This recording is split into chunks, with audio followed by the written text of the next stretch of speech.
Assalamualaikum warahmatullahi wabarakatuh. Saudaraku dimanapun Anda berada, kali ini kita akan ngobrol, diskusi mengenai mata kuliah pengujian perundang-undangan. Dalam pembahasan kali ini, di forum ini kita akan membahas dua permasalahan utama, yakni terkait keberadaan Mahkamah Konstitusi dalam sistem ketatanegaraan Republik Indonesia, khususnya fungsi Mahkamah Konstitusi. Kita akan menguraikan tentang forum yang membahas tentang dua permasalahan yang terkait tentang keberadaan Mahkamah Konstitusi dan sistem ketatanegaraan yang ada di Republik Indonesia, khususnya fungsi Mahkamah Konstitusi. Jawabannya sebagai berikut. Dalam sistem ketatanegaraan Indonesia, Mahkamah Konstitusi merupakan salah satu lembaga negara yang dibentuk setelah perubahan Undang-Undang Dasar Negara Republik Indonesia tahun 1945, Undang-Undang Dasar 1945, khususnya hasil amandemen ketiga pada tahun 2001. Kehadiran Mahkamah Konstitusi menandai tonggak penting dalam sejarah ketatanegaraan Indonesia, karena sebelumnya tidak terdapat lembaga yang secara khusus diberi kewenangan untuk menafsirkan dan menegakkan konstitusi. MK atau Mahkamah Konstitusi menjadi pelaku kekuasaan kehakiman yang berdiri sejajar dengan Mahkamah Agung. Jadi MK itu berdiri sejajar dengan Mahkamah Agung, sebagaimana diatur dalam pasal 24 ayat 2 Undang-Undang tahun 1945 yang menegaskan bahwa kekuasaan kehakiman dilakukan oleh Mahkamah Agung dan Mahkamah Konstitusi.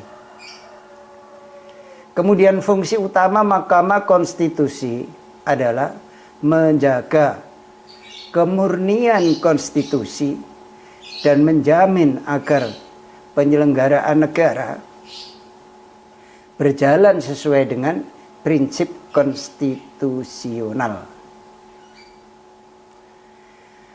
Dalam pelaksanaannya, Mahkamah Konstitusi memiliki beberapa kewenangan sebagaimana tercantum dalam pasal 24C Undang-Undang Dasar 1945, yaitu yang pertama, menguji undang-undang terhadap undang-undang dasar, judicial review. Yang kedua, memutuskan sengketa kewenangan lembaga negara yang kewenangannya diberikan oleh undang-undang, yaitu UUD. Memutus, jadi yang ketiga itu memutus pembubaran partai politik. Yang keempat, memutus perselisihan tentang hasil pemilihan umum. Yang kelima, memberikan putusan atas pendapat DPR mengenai dugaan pelanggaran oleh presiden dan atau wakil presiden menurut Undang-Undang Dasar selain fungsi yuridis tersebut. Mahkamah Konstitusi juga memiliki fungsi konstitusional, edukatif, dan moral, yakni memberikan pemahaman dan kesadaran konstitusional kepada masyarakat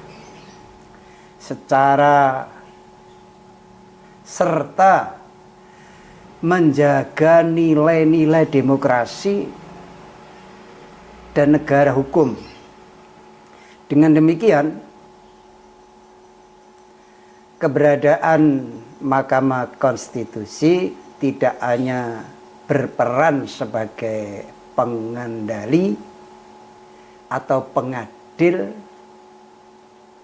tetapi juga sebagai penjaga keseimbangan antara lembaga-lembaga negara agar tidak terjadi penyalahgunaan kekuasaan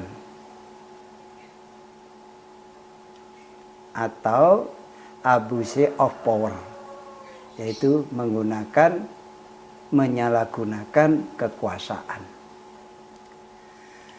Dalam prakteknya, Mahkamah Konstitusi berperan penting dalam mewujudkan check and balance antara cabang-cabang kekuasaan negara serta menjadi instrumen koreksi terhadap produk legalitas atau legislasi yang tidak sejalan dengan semangat konstitusi. Misalnya, dalam beberapa putusan penting, Mahkamah Konstitusi telah membatalkan sejumlah pasal dalam undang-undang yang dinilai bertentangan dengan hak-hak konstitusional warga negara, seperti hak atas keadilan, kesetaraan di depan hukum, dan hak atas kebebasan berpendapat. Dengan demikian, keberadaan dan fungsi Mahkamah Konstitusi menjadi pilar utama dalam penegakan prinsip konstitusional dan supremasi hukum di Indonesia, sekaligus menjadi penjamin agar demokrasi tetap berjalan sesuai dengan nilai-nilai dasar konstitusi. Demikian diskusi kita, forum kita membahas tentang dua permasalahan yang terkait keberadaan Mahkamah Konstitusi dalam sistem ketatanegaraan Republik Indonesia, khususnya fungsi MK atau Mahkamah Konstitusi. Demikian yang dapat saya jelaskan, yang dapat saya uraikan bagi mahasiswa Fakultas Hukum, bisa menjadi rujukan untuk memahami tentang dua hal permasalahan terkait dengan Mahkamah Konstitusi, khususnya yang ada di negara kita Republik Indonesia. Demikian, semoga sedikit yang saya uraikan ini bisa membantu rekan-rekan mahasiswa Prodi Hukum di mata kuliah pengujian perundang-undangan. Demikian, semoga manfaat. Wassalamualaikum warahmatullahi wabarakatuh.